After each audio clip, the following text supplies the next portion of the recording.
studio, folks. The playmaker, King McClure. I'm Pete Souza. Right now, it's time for some hell of a good analysis. Let's dip into a conversation with Rachel Galligan, our women's basketball analyst. She is no more delayed at the Lubbock airport. She is back at home, ready to rock and roll. Rachel, what's happening?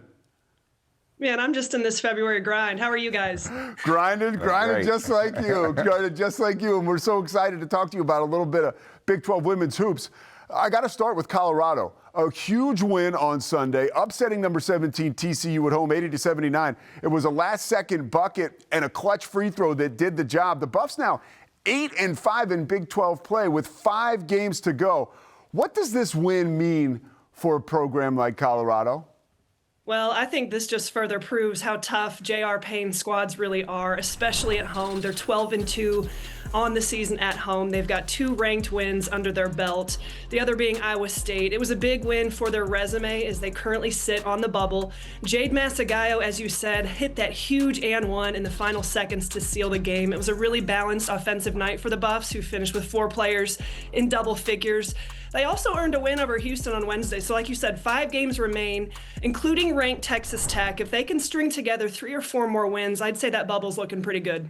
You talk about a team stringing together some wins. This Kansas State team is pretty hot. I mean, they beat Oklahoma State on Tuesday by 9. They've won their last 3 out of 4 games. Who or what has been the difference for this Wildcat team?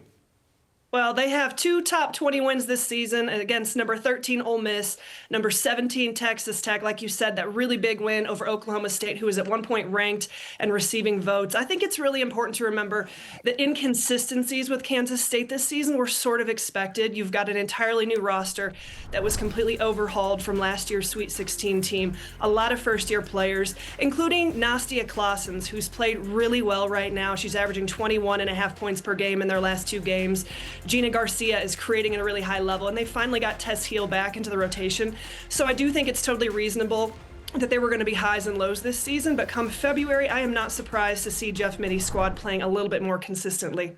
Yeah, they're playing awfully well and playing with consistency. One team that is just like a meteor, right? Arizona State, getting their 20th win of the season, beating Utah 71-61. That was on Wednesday. You look back to where this team was last season, only 10 total wins. How impressive is this turnaround when you give it some context? Well, earning them their 20th win of the season the other night over Utah. This is the first 20-win season for the program since 2019-2020. Gabby Elliott continues to play great. She had 19 points. Bracken's had 14 and 6 assists. As ASU now has 7 Quad 2 wins on their resume. And I mean, we keep talking about it, but head coach Molly Miller has been fantastic. She has now tied the program record for 20 wins for a first-year head coach in program history, and they are currently tied for the best win improvement in all of Division I from a season ago until now. She has been absolutely phenomenal. But what else is phenomenal is the games or the slate that is coming up this weekend, all right? We know the men's is loaded, but give us your games to watch this weekend.